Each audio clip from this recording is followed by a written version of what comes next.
Assume करते हैं जो इस वीडियो को देख रहा है, जो 20-22 साल का है, अभी नौकरी करनी शुरू करी है, 20-25 हज़ार रुपए की तनख्वाह है, बट बड़े सपने हैं, करोड़पति बनने के सपने हैं, ज्यादा पैसा सेव करने के सपने हैं। तो उस इंसान के लिए, इससे पहले कि हम बात करें कि एक्शन क्या लेना चाहिए उसको, मैं बात करना चाहता हूँ कि पैसा कमाने के लिए, रिच बनने के लिए क्या सही माइंडसेट होना चाहिए। तो होगा क्या, 25,000 सेविंग्स आएंगे और 4,75,000 की एफडी ब्रेक हो जाएगी। रिमेनिंग 5 लाख की एफडी इंटैक्ट रहेगी। सो that is the biggest advantage कि आपके बाकी एफडी पे इंटरेस्ट को हिट नहीं लग रहा है, वो एज इट इज कंटिन्यूड है एट द ओल्ड रेट। वो पहला चीज है। उसके अलावा आप लिक्विड फंड्स में भी डाल सकते हैं। धीरे धीरे इनकम इंक्रीमेंट होती है। अगर कोई जॉब करना चालू करता है तो 20-25 हज़ार से भी शुरू कर सकता है, 15 हज़ार से भी शुरू कर सकता है, और 5-7 साल में 1-1.5 लाख तक भी जा सकता है। या तो जिसको बिल्कुल कुछ नहीं पता है, वो म्यूचुअल फंड की एक SIP चालू करता है, वो SIP के थ्रू इन्वेस्ट करता रहता है। जिसको बहुत नॉलेज है वो खुद से स्टॉक मार्केट में इन्वेस्ट करता है। कोई कोई लोग हैं जिसको काफी ज्यादा इंटरेस्ट है, वो बहुत डाइवर्सिफाइड तरीके से इन्वेस्टमेंट करते हैं। You are a function of the market. If you are investing in equity और equity mutual fund, it at the end of the day function of the market. अगर मार्केट नहीं चला, आपका फंड भी नहीं चलेगा। तो important thing when you start investing is, पहला जहां भी इन्वेस्ट करो, सोच समझ के करो कि क्यों कर रहे हो। उस चीज को समझो, उस थीम को समझो। आप लार्ज कैप में कर रहे हो, what are your expectation, what is large cap. अगर आप मिड कैप में कर रहे हो, large cap are the first 100 stocks of the Indian market by market size. काफी इंटरेस्टिंग तरीके से आप वीडियो बना रहे हो, बहुत छोटे में थैंक और यू। बहुत बढ़िया तरीके से, विच मीन्स कि लोगों को काफी समझ आ रहा है। तो ठीक है राहुल, आई थिंक मैं कुछ क्वेश्चंस हैं मेरे जो मैं स्टार्ट करता हूँ। तो सबसे पहले मैं एक एक ऐसे इंसान को एज्यूम करते हैं जो इस वीडियो को देख रहा है, जो 20-22 साल का है, अभी नौकरी करनी शुरू करी है, 20-25 हज़ार रुपए की तनख्वाह है, बट बड़े सपने हैं, करोड़पति बनने के सपने हैं, ज्यादा पैसा सेव करने के सपने हैं। तो उस इंसान के लिए, इससे पहले कि हम बात करें कि एक्शन क्या लेना चाहिए उसको, मैं बात करना चाहता हूँ कि पैसा कमाने के लिए, रिच बनने के लिए क्या सही माइंडसेट होना चाहिए किसी भी यंगस्टर का जो आज की डेट में स्टार्ट कर रहा है। फिर उसके बाद हम थोड़ा एक्शन की तरफ मूव करते हैं। श्योर। सबसे बड़ी जो एक मिसकंसेप्शन है लोगों में, स्पेशली यंग जनरेशन है कि कॉलेज से निकले हैं, जस्ट जॉब लगी है, उसमें ये मिसकंसेप्शन रहता है कि यार अभी क्या जल्दी है, सेविंग्स तो बाद में कर लेंगे, अभी एंजॉय करने का time. Right. I don't know. जैसे मैं अगर आपसे पूछूं कि आपने सेविंग्स करना कब स्टार्ट किया था, या कब पर्सनल फाइनेंस के बारे में सोचा था। मैंने शायद 25-26 साल की एज में सोचा होगा, आज से 5-6 साल पहले, 5 साल पहले करीब शायद। 5 साल पहले। That was pretty early. But मैं एक्चुअली आपको बोलूं कि आपने शायद 5 साल की उम्र में ही सोचना चालू कर दिया, तो आप सरप्राइज हो जाएंगे। राइट। बट एक्चुअली जब हम गुल्लक होता था बचपन में, पिगी बैंक जो बोलते हैं हम लोग, वो सेविंग्स ही थी। राइट।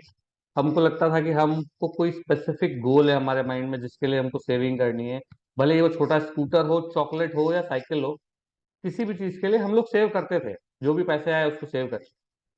बाकी ऐसा नहीं है कि बचपन एंजॉय नहीं किया। आज लगता है कि बचपन सबसे बेस्ट टाइम था, हम उस टाइम एंजॉय करते थे। और आज की तारीख में हम लोग होता है कॉर्पोरेट लाइफ के चक्कर में लगे हुए हैं, रिस्पॉन्सिबिलिटीज आ गई है। उस टाइम कोई रिस्पॉन्सिबिलिटीज भी नहीं थी। तो ये एक बहुत इंपॉर्टेंट चीज है, आपको सोचना पड़ेगा कि आपको प्रेजेंट के साथ फ्यूचर को एंजॉय करने के लिए भी प्लान करना पड़ेगा। तो मेरा पहली एडवाइस इन सब यंग जनरेशन जो भी 20, 22, 25 के बीच में है, अभी जॉब लगी है, वो ये है कि आप अपनी जो सैलरी का एक पार्ट है वो आप रखिए आज एंजॉय करने के लिए, और एक पार्ट रखिए सेविंग्स करने के लिए। और कीप अ गोल। अगर बिना गोल के आप सेव करोगे तो you will not have a proper plan in mind, और कभी भी सेविंग स्टॉप भी हो जाएगी या विड्रॉ हो जाएगी। तो एक एक्शन पॉइंट की बात करते हैं। चलिए मान लीजिए एक सिंपलिसिटी ऑफ फिगर के लिए मान लीजिए कोई 30 हज़ार रुपए महीना कमा रहा है, राइट। लोग ये सोचते हैं कि यार, जो सिंपल थॉट होता है वो ये होता है कि यार आज तो 30 ही हज़ार रुपए कमा रहा हूँ, राइट, तो मैं इसमें से क्या ही सेव कर लूंगा, इसको कितना ही बड़ा बना लूंगा। खर्चे भी हैं हर तरीके के, राइट। तो कोई सोचता है मैं यहाँ खर्चा कर लूँ, कोई सोचता है मैं सेविंग करूँ, कोई सोचता है मैं इन्वेस्टमेंट करूँ। तो फ्रॉम एन एक्शन परस्पेक्टिव, अगर किसी को अपनी सैलरी को डिवाइड करना है इन टर्म्स ऑफ कि उसको कितना सेव करना चाहिए, कितना इन्वेस्ट करना चाहिए, तो क्या बेसिक एक्शन पॉइंट्स हैं जो कोई ले सकता है, गिवन द फैक्ट कि बहुत ज्यादा इनकम नहीं है उसकी। देखिए, जनरली एक 50-30-20 रूल होता है। Right. It may not okay. Apply to everybody, but 50-30-20 rule ये बोलता है कि 50% आपका खर्चा होना चाहिए, 30% आप इन्वेस्ट कर लो, और 20% आप सेव कर लो। कुछ लोग बोलते हैं 30% सेव कर लो, 20% इन्वेस्ट कर लो। बट नेट नेट आपकी सेविंग स्टार्ट होनी चाहिए, और ये डिपेंड करता है आपका खर्चा कितना है और आप कहाँ रह रहे हो। राइट। हर जने के लिए एक्शन प्लान अलग होता है। जैसे 30,000 की आपने बात करी, हो सकता है कि मैं एक दूसरे शहर में रह रहा हूँ जहाँ पे मेरा रेंट ही 10-12 हज़ार, तो हो सकता है कि मेरा 20,000 का खर्चा ही हो महीने का, और 10,000 रुपये बचते हैं जिसमें से मैं 5,000 सेव करूंगा और 5,000 इन्वेस्ट कर लूंगा। बट ये भी हो सकता है कि किसी आदमी का आज वर्क फ्रॉम होम है, 30,000 की सैलरी में, उसका खर्चा नेट नेट कुछ भी नहीं है, 5-10 हज़ार रुपये उसने अपने एंजॉयमेंट के लिए रखे हुए हैं, घूमने फिरने बाहर खाने के लिए, तो उसके पास 20,000 रुपये हैं। उस केस में मैं बोलूंगा कि उसको इमरजेंसी फंड रखना चाहिए, या सेविंग जो है वो 5-7 हज़ार 8 हज़ार रुपये महीना कर लो, और 10 से 12 हज़ार रुपये आप अपना इन्वेस्ट करो लॉन्ग टर्म गोल्स के लिए। बिकॉज जितना अर्ली फेज में आप सेविंग करोगे, वो आपको लॉन्ग टर्म में बेनिफिट बहुत ज्यादा देगा, और ये शॉर्ट टर्म में दिखता नहीं। जैसे कि एग्जांपल देता हूँ, आज ही मेरी एक फ्रेंड से बात हो रही थी। उनका ये व्यू था कि मैं आज इन्वेस्ट करके 10 साल तक रख लूँ, या 5 साल बाद इन्वेस्ट करूँ, क्योंकि मुझे पैसा 15 साल के बाद चाहिए। Now just to give you perspective कि अगर हम रिटर्न एक्सपेक्टेशन रखते हैं कि चलो मेरा प्लानिंग में 12% रिटर्न एक्सपेक्टेशन है, और मैं आज 10,000 रुपये महीना भी करता हूँ, तो 10 लाख, सॉरी 10 साल के बाद मेरी वैल्यू होगी लगभग 22-23 लाख के आसपास। बट उसके बाद मैंने इन्वेस्टमेंट स्टॉप कर दिया, और 5 साल के बाद 15वें साल पे विड्रॉ किया, वो वैल्यू बढ़ के 35-40 लाख के आसपास हो जाएगी। यही मैंने 5 साल के बाद स्टार्ट किया, तो 15 साल के बाद मेरे को 22 लाख ही मिले। तो it's a big difference actually. But वो लोग रियलाइज नहीं करते, उनको लगता है टाइम पीरियड हमने 10 साल ही दिया, या इन्वेस्ट करने के लिए उतना ही साल दिया। जितना जल्दी स्टार्ट करोगे उतना बेनिफिशियल है। ऑफ कोर्स ये हमेशा याद रखिए कि जब आप इन्वेस्ट कर रहे हो, एक्सपेंस होगा, और वो करना भी चाहिए, आपको आज भी एंजॉय करना चाहिए। मैं ये नहीं बोलूंगा कि 60 साल की एज तक सेव करो और उसके बाद आप एंजॉय करना चालू करो। आज को एंजॉय करो, फ्यूचर की प्लानिंग करो, और साथ में इस ड्यूरेशन में जो इमरजेंसीज आएंगी आप, उसके लिए भी आप प्लान करके रखिए। क्योंकि जनरली 3 से 6 महीना या 9 महीना जितना पॉसिबल है उतना आपके पास इमरजेंसी फंड भी होना चाहिए। ओके, ठीक है। तो ठीक है, इसी पे थोड़ा सा एक्सपैंड करते हैं। आई थिंक दो क्वेश्चंस है मेरे, बट पहले आप क्योंकि इमरजेंसी फंड की बात कर रहे थे तो वहीं से शुरू करते हैं। एज्यूमिंग कि जैसे आपने बताया कि इमरजेंसी फंड क्रिएट करना है किसी को, एंड मेरा मतलब आपसे आंसर सुन के जो मुझे समझ आ रहा है, I think emergency fund create करना शायद आपकी पहली प्रायोरिटी होनी चाहिए, बाकी चीजें आप साथ साथ कर सकते हो। बट लेट्स से कि वही है, 30 साल 30,000 रुपए की इनकम है किसी की, उसको इमरजेंसी फंड क्रिएट करना है, तो सबसे पहले तो वो अपना इमरजेंसी फंड क्रिएट करके कहाँ रखे, कैसे रखे, कहाँ रखना चाहिए, कहाँ सेव करके रखना चाहिए, पहला सवाल वो है। दूसरा सवाल ये है कि चलो बाकी उसका अब कुछ पैसा बच गया, 1 साल हो गई जॉब करते हुए, कुछ पैसा वो सेव भी कर पा रहा है, उसके पास एक फंड पड़ा हुआ है। तो अब अगर वो इन्वेस्टमेंट के बारे में सोचता है इमरजेंसी फंड सेव करने के बाद, तो उसके पास आज की डेट में क्या ऑप्शंस अवेलेबल है, क्योंकि नॉलेज तो बहुत ज्यादा है नहीं, किसी बड़े इन्वेस्टमेंट फर्म के पास वो जा नहीं सकता, खुद से ही उसको इन्वेस्टमेंट करना है। तो किस तरीके से इन्वेस्टमेंट के अलग अलग एसेट्स के बारे में वो सोच सकता है? ओके, तो पहला क्वेश्चन ये है कि इमरजेंसी फंड कहाँ क्रिएट करना चाहिए। वेरी सिंपल आंसर इज, आप बैंक अकाउंट में सेव कर सकते हो, आपके अकाउंट में पड़ा है, या फिर आप एक अलग अकाउंट खुलवा सकते हो जिसमें हर महीने एक फिक्स्ड अमाउंट आप ट्रांसफर कर दो, उस अकाउंट को मत छुओ। बट उसमें ये होता है कि रिटर्न ज्यादा मिलता नहीं है, but most of the savings account will not give you good return.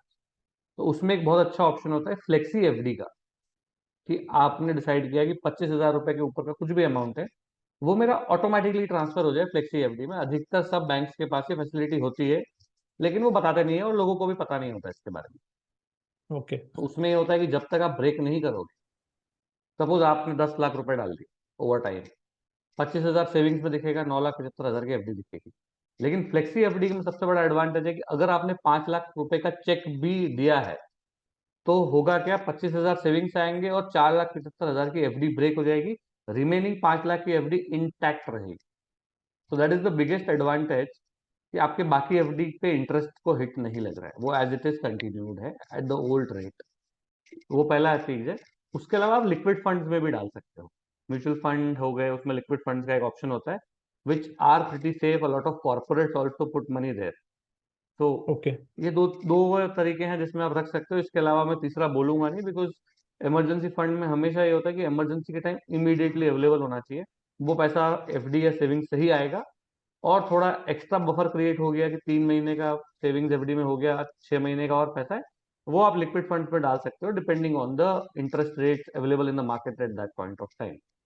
तो यूजुअली फ्लेक्सी एफडी या जो लिक्विड फंड्स हैं, दो दो क्वेश्चन है मेरे इसमें। एक तो कितना रिटर्न ऑलमोस्ट मिल जाता है on an annual basis. Second question ये है कि एफडी तोड़ने का या फंड से पैसे निकालने का क्या कुछ पैसा पे करना पड़ता है एज अ फीस बेसिकली, और एज अ पेनल्टी कि आपने एफडी तोड़ी है?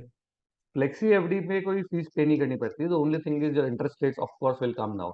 अगर आपकी 1 साल की फ्लेक्सी एफडी बुक हुई है, तो जितना पोर्शन आपने निकाल लिया, राइट, आपने सपोज 9 महीने में निकाला, तो 6 से 12 महीने का जो भी रेट होगा उस पोर्शन पे आपको वो मिलेगा as per the bank rules, या 1% इंटरेस्ट पेनल्टी लगेगी आपको। आपका जो कॉर्पस है, प्रिंसिपल है, उस पर कभी भी एफडी ब्रेक करने के लिए चार्जेस नहीं लगा सकती बैंक। पहला चीज ये है, right. That is applicable for a normal FD also. हमेशा इंटरेस्ट ही कम होता है, प्रिंसिपल पे कभी हिट नहीं लगता है। The second thing here is that, जो आपने पूछा लिक्विड फंड्स की बात कर रहे हो, लिक्विड फंड्स में जो रेट होते हैं they vary as per the maturity. Most of the liquid fund invest in government securities और आरबीआई बॉन्ड मेजरली, राइट। तो जो रेपो रेट के हिसाब से मार्केट मूव होता है, उसके हिसाब से आपको रेट्स मिल जाएंगे। जनरली आप यील्ड टू मेच्योरिटी, वाईटीएम करके एक होता है, वो देख सकते हो इसमें। You will get an idea, YTM minus expense ratio is रफली योर रिटर्न। ओके, तो 7-8% के आसपास एक्सपेक्ट कर सकते हैं रिटर्न, राइट? 8% प्लस। देखो, mutual fund are something where SEBI does not allow you to okay. commit or expect returns, but simply hmm. it varies, right? जैसे repo rate जब 4% हो गया था, तो यील्ड टू मेच्योरिटी ही 4 साढ़े 4 पे आ गई। ओके। उसमें से ओके। एक्सपेंस रेशियो माइनस करने के बाद आपका रिटर्न और कम हो जाएगा। अभी रेपो रेट 6.5% है, आरबीआई के बॉन्ड्स बीच में 7%, 7.25% पे वाईटीएम आ रहे थे फंड्स के। तो it actually varies, you will have to check the yield to maturity for each fund. हर फंड का भी अलग अलग होता है, उसने किस टाइम पे बॉन्ड्स खरीदे, कितने टाइम के लिए। जनरली जो लिक्विड फंड्स होते हैं, they are up to 90 days of maturity. तो वो constantly they keep buying and selling. Okay, fund और पैसा मैनेजर, तुरंत मिल जाता है आपको, you get the money 1 day. Instantly? तो डेट 1 डे? फंड्स में यू टेक 1 डे। अगर आप 1 working day, basically Monday morning आपने निकाला, ट्यूसडे को आपको पैसा मिल जाए। अंडरस्टूड। ओके। तो ठीक इसलिए है। मैंने कहा first priority should always be savings and flexi FDs, because there you get the money instantly. Second priority की बफर क्रिएट हो गया, तो आप लिक्विड फंड देख सकते हो।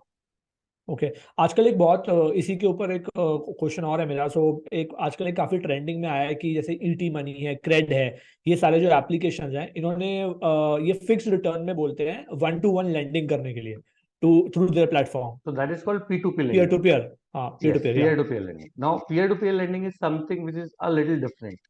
When you invest in peer-to-peer lending, you need to understand the risks also, hmm. right? Peer-to-peer lending में क्या होता है कि मैं आपको पैसा लेंड कर रहा हूँ, राइट। तो करेक्ट। हो क्या रहा है, क्रेड क्या कर रहा है, क्रेड आपके बिहाफ पे उसको लेंड कर रहा है। अगर आगे वाला बंदा डिफॉल्ट कर जाता है, तो वो पैसा आपका डूबेगा। That is the okay. Risk. Okay. The safety part here is that all these guys, the P2P lenders, right? There are a lot of them. उनमें यह है कि आपका पैसा तो लेंड कर रहे हैं, but they are doing the risk profiling check. Most of them are also showing you कहाँ लेंड हुआ है, right. Some of them are even giving you liquidity, because they make रफली 20-22% जो आईआरआर होता है। And if they keep a buffer of say 10% and are anyway committing 8 to 10% to you, up to 8 or 10%, that there is already a safety net there. But correct. of course you should understand the risk before investing in any product.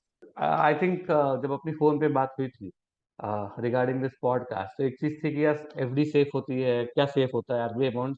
Nothing is 100% safe, right. It is only the degree of safety that varies, right. जो government bonds होंगे, they have a sovereign guarantee, government of India guarantee करती है।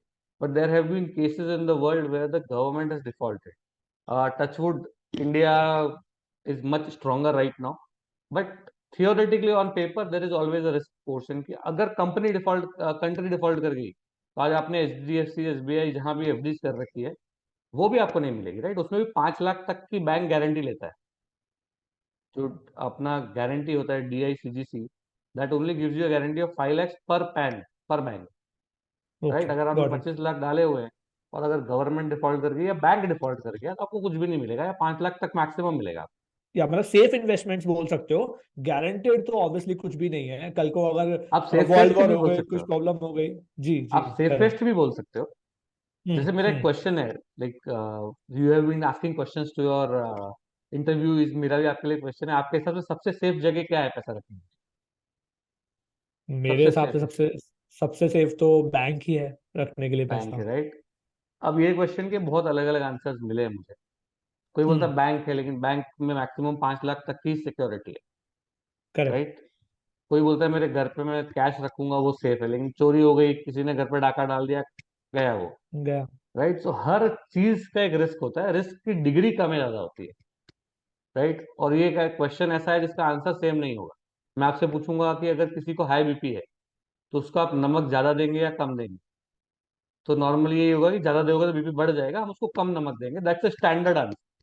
हर doctor यही जवाब देगा। लेकिन जो safety of money है, इन्वेस्टमेंट प्रोडक्ट्स हैं, वो हर पर्सन के लिए अलग होंगे, हर जने की रिक्वायरमेंट अलग होगी, गोल अलग हो सकता है आपकी और मेरे गोल दोनों ये हो कि हमको 45 में रिटायर होना है, लेकिन आपका खर्चा आज 1 लाख रुपए महीना हो, मेरा 1.5 लाख रुपए महीना हुआ, तो your amount required will be very different, your products will be very different, because मेरे को सेम टाइम में एक जने को हायर रिटर्न निकालना है या फिर ज्यादा इन्वेस्टमेंट करना है, और डाइवर्सिफिकेशन किसी को ज्यादा चाहिए, तो इट डिपेंड्स। ठीक है, तो थोड़ा डाइवर्सिफिकेशन की बात कर लेते हैं। जो मेरा जो सेकंड क्वेश्चन था एक्चुअली वाज दिस ओनली कि आज की डेट में मान लीजिए कि धीरे धीरे इनकम इंक्रीमेंट होती है, अगर कोई जॉब करना चालू करता है तो 20-25 हज़ार से भी शुरू कर सकता है, 15 हज़ार से भी शुरू कर सकता है, और 5-7 साल में 1-1.5 लाख तक भी जा सकता है ना। तो किसी भी रेंज का इनकम हो सकती है, बट अगर मुझे नॉर्मली इन्वेस्टमेंट के बारे में आज सोचना है, तो मैंने देखा है मेरे ज्यादातर दोस्त क्या करते हैं कि या तो जिसको बिल्कुल कुछ नहीं पता है वो म्यूचुअल फंड की एक एसआईपी चालू करता है, वो एसआईपी के थ्रू इन्वेस्ट करता रहता है। जिसको बहुत नॉलेज है वो खुद से स्टॉक मार्केट में इन्वेस्ट करता है। कोई कोई लोग हैं जिसको काफी ज्यादा इंटरेस्ट है, वो बहुत डाइवर्सिफाइड तरीके से इन्वेस्टमेंट करते हैं। बट सबके पास इतना सोचने की, इतना समझने का ना टाइम है ना क्षमता है। But normally for a general person, उसके पास आज थोड़ा पैसा आना चालू हुआ है, थोड़ा पैसा वो बचा पाता है। If you have to advice कि वो कहाँ कहाँ इन्वेस्टमेंट करना चाहिए उसको, तो what will be your advice? I know कि गोल्स अलग अलग होंगे सबके, बट अगर एक जेनरिक फ्रेमवर्क बनाना हो तो किस तरीके से सोचा जा सकता है, क्या क्या एसेट्स अवेलेबल देखो personally, again as you said, हर जने का गोल्स अलग होगा, रिस्क एपेटाइट अलग होगी, but somebody who is willing to take some risk, है? उसमें अगर उसको नॉलेज है तो he can look at stocks. If he has the time, energy and resources to research about the stocks, understand them. Of course, equity market है, अब equity mutual funds है, stocks है, फ्यूचर्स एंड ऑप्शंस है, बहुत कुछ है, right. अब depend करता है उसकी क्षमता कितनी है। अगर उसके पास बिल्कुल टाइम नहीं है, mutual fund are a much easier option because there is a fund manager who is doing the research or who is buying and selling stocks for you. There is a research team behind who are doing all this work for you, right? And they'll charge you a small expense ratio, so it's worth your time. अगर आप उतना time देते हो, उससे बड़े आप time बचा के ये कर लेते हो। और दूसरा एक चीज ये होता है कि a lot of people these days are going कि हम डायरेक्ट म्यूचुअल फंड में डालेंगे या रेगुलर म्यूचुअल फंड में डालेंगे। There are two ways, right. हम लोग जनरली, मेरा एक व्यू है इस पे कि अगर आपको अगेन म्यूचुअल फंड में भी टाइम है देखने का कि क्या रिस्क एपेटाइट है, लार्ज मिड स्मॉल में क्या फर्क होता है, मेरे प्रोफाइल को क्या पोर्टफोलियो सूट करेगा, all those things, right, then you should go for a direct plan because you will save 0.5% or 0.7% on that. अगर आपको ये सब नहीं पता है, आप किसी और फ्रेंड वो इन्वेस्ट कर रहा है डायरेक्ट में तो मैं भी कर लेता हूँ, अगर आप ये करते हो तो मत करो। ओके। इसका बहुत सिंपल रीजन है, there are experts for everything. आज आप बीमार होते हो, आप क्या करते डॉक्टर के पास जाते हैं। हो, राइट। डॉक्टर के पास जाते हो, डॉक्टर को आप फीस पे करते हो, बिना फीस के डॉक्टर दिखता नहीं है, राइट। करेक्ट। बट थियोरिटिकली अगर मैं बोलूँ तो क्यों फीस पे करते हो? आपके तो बहुत पैसा बचेगा, ऑनलाइन आपके पास हर चीज का सोल्यूशन। आप ऑनलाइन जाओ, सर्जरी कैसे करते हैं वो भी बता रखा है, बट आप करोगे घर पे? नहीं हाँ, करोगे, नहीं राइट। करेंगे। Of why? Course not. Why would you pay him fee? Because you trust that person, उसको नॉलेज है, उसको उसकी एग्जैक्टली, एक्सपर्टीज है। Right. He is an expert. Hmm. अब ये भी होगा कि बहुत बार ऐसा होगा कि आप डॉक्टर के पास गए, आपकी बीमारी का ट्रीटमेंट ठीक नहीं हो, होता है। 100% गारंटी कोई डॉक्टर लिख के देगा नहीं। He will use his symptoms, that does not mean that doctor is bad. हो सकता है कि there may be exception, knowledge नहीं है, बट अगर वो डॉक्टर बना है तो of course he has the knowledge, right. So that is a possibility. Similarly mutual fund में भी there are two ways again, right. Direct हो गया, रेगुलर हो गया। रेगुलर में भी देन डायरेक्ट में आप जाना चाहते हैं investor, you have a fee based advisor, right. They have to clear a SEBI RI exam. अगर आप डिस्ट्रीब्यूटर हो तो आपको एमफी रजिस्ट्रेशन नंबर लेने के लिए भी एनआईएसएम का एग्जाम क्लियर करना ओके। पड़ता है, राइट। सो आप उस बंदे को बहुत छोटा फी पे कर रहे हो, राइट? अपफ्रंट रेगुलर में तो आप कुछ फी डायरेक्टली नहीं पे कर रहे हो, ब्रोकरेज के थ्रू होता है, but at least he is the expert in his field, he is providing the service. So ये सोचना है कि मैं आधा परसेंट बचा लूंगा, it's like the same thing saying कि मैं डॉक्टर के पास जा रहा था, लेकिन यार वो 500 या 1000 रुपये फीस ले लेता, वो मैं उसको क्यों देना, वो बचाने के लिए मैंने सेल्फ ट्रीटमेंट कर लिया। तो that is how, that is the difference, right? तो वो चीज मेरे हिसाब से आपको ध्यान रखनी पड़ेगी। और अगर आपको बिल्कुल बेसिक इन्वेस्टमेंट करना है, बहुत लोग बोलते हैं इंडेक्स फंड में डाल दो, that is a good option, but you always remember that index fund will never beat index. So lot of people expect कि मेरा 10% इंडेक्स देगा तो मेरा 12% आ जाएगा, तो इंडेक्स फंड में तो नहीं आ सकता। पॉसिबल इसलिए नहीं है क्योंकि इंडेक्स फंड की डेफिनेशन ये है कि इंडेक्स का return minus expense ratio minus tracking error. Same thing applies for index का ईटीएफ, निफ्टी 50 ईटीएफ बोल लो या निफ्टी 20 बोलो, सब में कंडीशन सेम हो।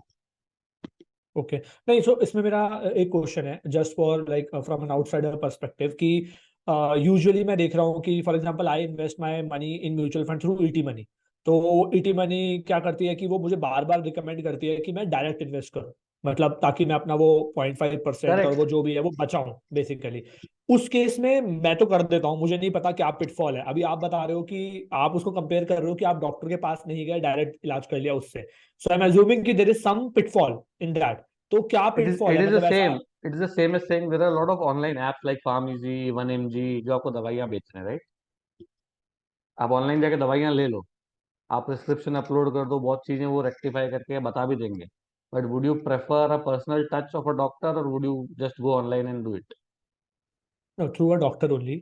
Right, so exactly, right. So difference ये है कि अब मैं बोल रहा हूँ there is a small fee that you are paying if you understand where you are investing. ET Money is not an advisor, first thing. ET Money will show you the funds. They can't advise unless you take their specific. I don't know if they have RIA code yet, but वो advice नहीं कर सकते if they don't have an RIA code. And उसमें ये चीज भी है कि जो आप इन्वेस्ट करते हो उसमें जाके आपको सिर्फ वो फंड दिखाता है, पिछले 3 साल में हाईएस्ट रिटर्न वाले fund. Correct. That is not the benchmark for investing in any stock or fund, because what happens is there has been no single fund which has been number one forever. अगर वो होता तो हर जना उसी में पैसा डालता, दूसरा फंड एग्जिस्ट नहीं करता। If there were suppose ABC 3 fund, हमेशा ए ही बेस्ट परफॉर्मिंग होता, कि आज मैं देख रहा हूँ लास्ट 3 ईयर्स में बेस्ट परफॉर्मिंग है, मैं उसमें पैसा डाल देता हूँ, अगले 3 साल भी वही करेगा।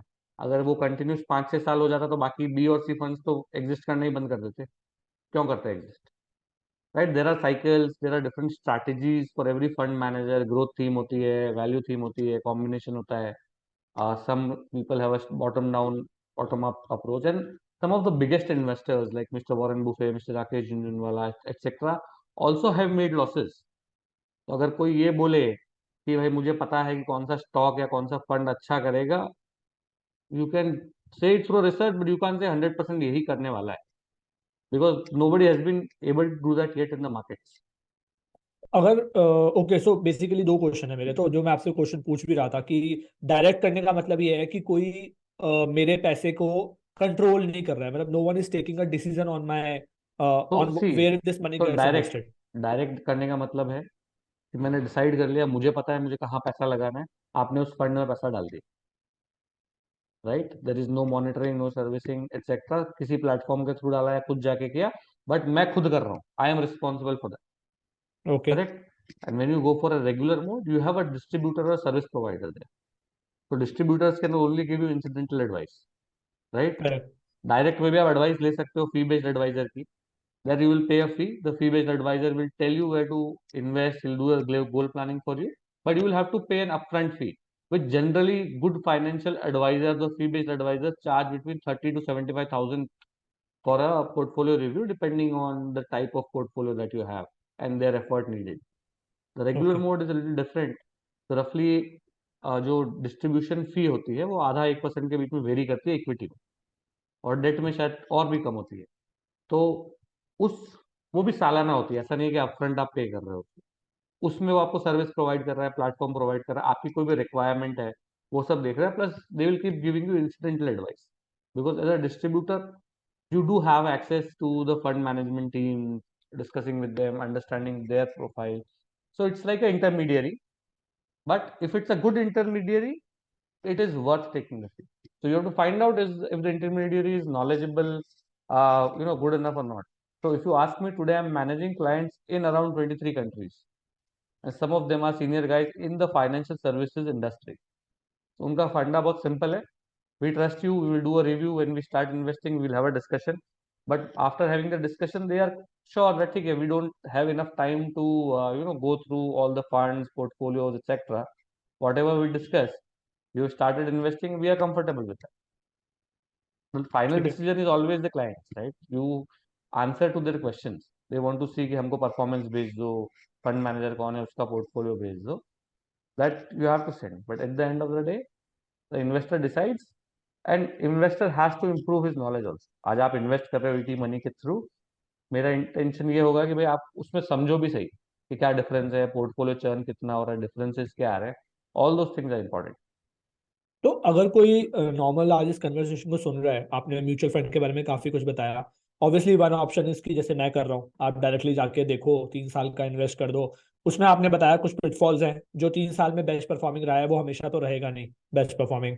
सेकेंड वे इसकी किसी डिस्ट्रीब्यूटर के थ्रू आप इन्वेस्ट करो जिसको नॉलेज हो, जैसे आपने बताया आप भी वही काम कर रहे हैं करंटली, आप उनके थ्रू कर सकते हैं. अगर मुझे खुद से आज ये सोचना है कि यार मैं कौन से म्यूचुअल फंड में इन्वेस्ट करूं, लेट्स से मुझे एक नई एसआईपी तो देखो स्टार्ट करनी है. तीन चीज है, आपने दो चीज बताई. पहला है पूरा खुद से कर रहे हो. दूसरा है डायरेक्ट मोड में कर रहे हो बट फी बेस्ड एडवाइजर से कर रहे हो. तीसरा है रेगुलर मोड में कर रहे हो through a proper distributor. Correct correct. तो आज मुझे अपने आप डिसीजन लेना है. मान लीजिए फॉर एग्जांपल मैं थोड़ा सा रिसर्च करना चाहता हूँ, बहुत ज्यादा नॉलेज तो है नहीं फॉर एग्जांपल, और मैं चाहता हूँ कि मैं चलो एक 4-5 हज़ार रुपए की एसआईपी स्टार्ट करता हूँ. तो मेरे पास क्या ऑप्शन है आज? मैं तो ये देखता हूँ कि चलो 5 साल में किसने सबसे बेस्ट किया है, चलो उसी में चालू करते हैं. जो मैं करंटली करता हूँ मुझे बिल्कुल नॉलेज नहीं है फॉर एग्जाम्पल. ऐसे बहुत सारे लोग इस तरीके से इन्वेस्टमेंट करते हैं. तो व्हाट इज देन आपके ओपिनियन में क्या राइट वे है? कैसे इंश्योर करें कि हम वो बेस्ट पॉसिबिलिटी कैसे लेके आए इस चीज की, हम सही म्यूचुअल फंड चुन रहे होंगे? इतने सारे म्यूचुअल फंड्स हैं करंटली मार्केट में. So it depends. ये बताना in this short time is very tough. पहला है कि आपको समझना पड़ेगा कि म्यूचुअल फंड को इवैल्यूएट कैसे करते हैं. That is something that I have. और बहुत चीजें उसमें एक्सपीरियंस से पता पड़ती है, राइट? ट्रेंड्स देख रहे हो आप. मुझे 10-12 साल हो गए. तो अगर मैं 10-12 साल बोलूँ कि मैंने चीजें देखी है, समझी है, वो bookish knowledge is one part. Research आप बुकिश नॉलेज से कर सकते हो. बट जो ट्रेंड्स देख रहे हो, आप चीजें देख रहे हो, ओवरलैपिंग पोर्टफोलियोज देख रहे हो, you are evaluating different ratios, right? जैसे just to give you an example, portfolio turnover, कोई बोलेगा बहुत ज्यादा टर्नओवर नहीं होना चाहिए, कोई बोलेगा बहुत ज्यादा टर्नओवर करता हूं मैं फिर भी. बट मेरे लिए ये होगा कि अगर कोई रेगुलरली बहुत ज्यादा टर्नओवर करके भी रिटर्न बना के दे रहा है, that might be a good strategy because he knows his things. Correct. दूसरा बंदा बोलता है मैं तो टर्नओवर नहीं करता हूँ, मेरे को बहुत कॉन्फिडेंस है अपने पोर्टफोलियो में और 3 साल से परफॉर्म नहीं किया है, then there is a problem from there, right? That correct is correct. That is in some way like an arrogance कि यार कुछ भी हो जाए मैं तो चेंज नहीं करूंगा, मेरी थीम तो चलेगी चलेगी. That is how it does not, that's not how it works, right? As a fund manager or whatever, even as an investor, you would want to see consistency, correct. right? Got it. If everything else is working and you are not working, there is a problem with your strategy, right? हाँ, ये हम्म. जरूर है कि अगर market पूरा नहीं चल रहा है, you are a function of the market. If you are investing in equity or equity mutual funds, it's at the end of the day a function of the market. अगर मार्केट नहीं चला, आपका fund भी नहीं चलेगा. So important thing when you start investing is पहला जहां भी इन्वेस्ट करो, सोच समझ के करो कि क्यों कर रहे हो, उस चीज को समझो, उस थीम को समझो. आप लार्ज कैप में कर रहे हो, what are your expectation, what is large cap? अगर आप मिड कैप में कर रहे हो, large cap are the first 100 stocks of the Indian market by market size. Now large caps effectively will be more stable. some of the biggest names जो आपको पता है वो सब उसमें होंगे, right? Reliance, TCS, HDFC, a bank, Asian Paints, Pidilite, etc. all are large caps. Next 150 stocks after large caps are mid caps. They are slightly more volatile, those smaller companies, and they have a higher return possibility and higher risk also. It can go down equally well. And 251 onwards are all small cap. They are the riskiest and they can grow the fastest. So small caps में ऐसा भी हो गया कि बहुत high risk लेते. It's like got it. चल गया तो चल गया, नहीं गलत हो गई स्ट्रैटेजी तो जीरो भी हो सकता या 80-90% गिर भी सकता है। That is the got risk. It. आप वो रिस्क लेना चाहते हो नहीं चाहते हो, वो आपके ऊपर डिपेंड करता है। Effectively, I was talking to one of the fund managers. He was telling me 2008-9 में हमने स्मॉल कैप में लोगों को इन्वेस्ट करने के लिए बोला है। 2008 it was the सब प्राइम क्राइसिस, बहुत खतरनाक मार्केट क्रैश हुआ था। तो उस टाइम पे लोगों को बोला 5-7 साल के लिए रखो, क्योंकि म्यूचुअल फंड्स लोग समझते नहीं थे। आज तो फिर भी बहुत अवेयरनेस है। SEBI has also taken initiative of mutual fund सही है, साथ ही जरूरी है, एक्सेट्रा। बट उस टाइम पे लोगों को कम नॉलेज था, तो लोगों ने इन्वेस्ट किया। और लोग उनसे पूछते थे हर 2-3 साल में, "अरे यार क्या हो गया, अभी तक नहीं चला"। 2008 से 2013 तक small cap had given I think single digit return और negligible return, that's what he was telling me. 2014 में स्मॉल कैप ने एक साल में 100% का रिटर्न दिया। Now when you get 100% return in 1 year, और आपका पिछले 5 साल का रिटर्न जीरो भी है, राइट, तो भी आपका 3 year average will show 66% there about. Your 5 year return will show रफली 40%। अगर सिंपल करेक्ट। इंटरेस्ट की बात करूंगा, कंपाउंड 35-40 के बीच में दिखेगा। तो हम्म। उस केस में क्या होता था, एवरीथिंग लुक सो ग्लोसी। जैसे आप बोलते हो ना, हम ऑनलाइन देखते हैं लास्ट 3 ईयर्स का रिटर्न कितना बढ़िया है। ना अगर किसी फंड ने एक साल में 100 दिया, तो आपको दिखेगा यार इस साल 100 दिया है। पिछले साल, पिछले 3 साल में भी इसने 60% के ऊपर रिटर्न दिया, और पिछले 5 साल में भी 40% पर ईयर दिया, ये तो अच्छा फंड है। बट एक्चुअली तो पिछले 4 साल जीरो था। You have to segregate and evaluate. Got it, got it. Correct, correct. मतलब अपनी एनालिसिस, अपनी रिसर्च आप प्रॉपर करो। You should not just go by numbers जो दिख रहे हैं। मतलब थोड़ा एक लेयर नीचे जाके देखो कि क्या है, कौन से स्टॉक्स भी हैं, कितना करेक्ट। चला है, कैसा चलता आ रहा एक्चुअली है। शायद मैंने नंबर्स थोड़े गलत बोल दिए अभी। So hmm. basically, when you get 100%, 3 years will show 33% and 5 years will show 20%. But hmm. yes, the important part here is that you should go one level down, segregate different years, see the consistency. If you can do that, plus understand the portfolio. उसका underlying portfolio क्या है, stocks क्या है। And honestly, if you feel that मेरे पास time नहीं है, मैं इतना research नहीं कर सकता, take the help of a distributor and advisor।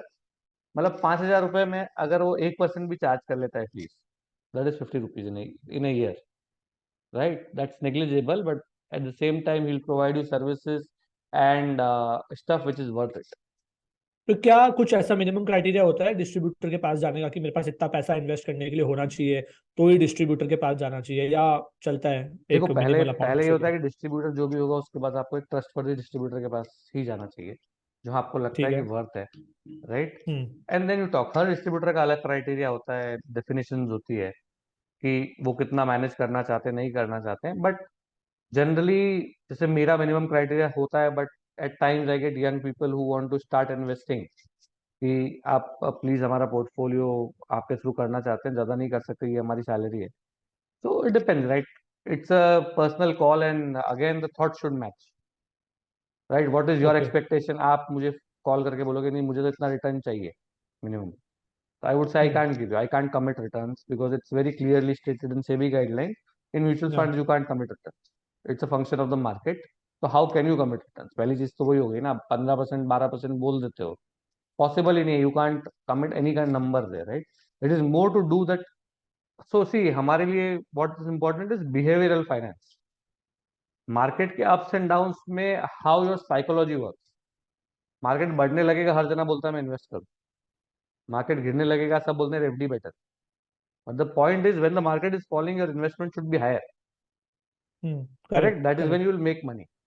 But लोग वो गलती कर देते हैं, they don't understand this concept, and they panic. So as a distributor or an advisor, either way, whoever you are associated with has to handhold you in such tough times, कि इस time पे ये होना चाहिए, इस time पे ये होना चाहिए, don't panic, this is how it should work. So मतलब that is very important honestly. Okay, so मेरा last question on mutual fund, then I will move on I think. So या क्या होता है, बहुत लोग जो खुद से भी इन्वेस्ट कर रहे होते हैं, मैंने क्या देखा है, दो टाइप के लोग देखे हैं मैंने। एक वो लोग होते हैं जो, जैसा आपने बताया, बहुत जल्दी पैनिक हो जाते हैं। तो अभी पीछे मार्केट काफी फ्लैट चल रहा था, को एक बार कोविड के बाद बढ़ा, फिर 2 साल 1.5 साल काफी फ्लैट रहा। यस तो लोग बोल रहे थे यार बिल्कुल इन्वेस्टमेंट का रिटर्न नहीं आ रहा है, और कोविड के टाइम भी गिर गया था तो लोग काफी बेच रहे थे, लॉस ले रहे थे।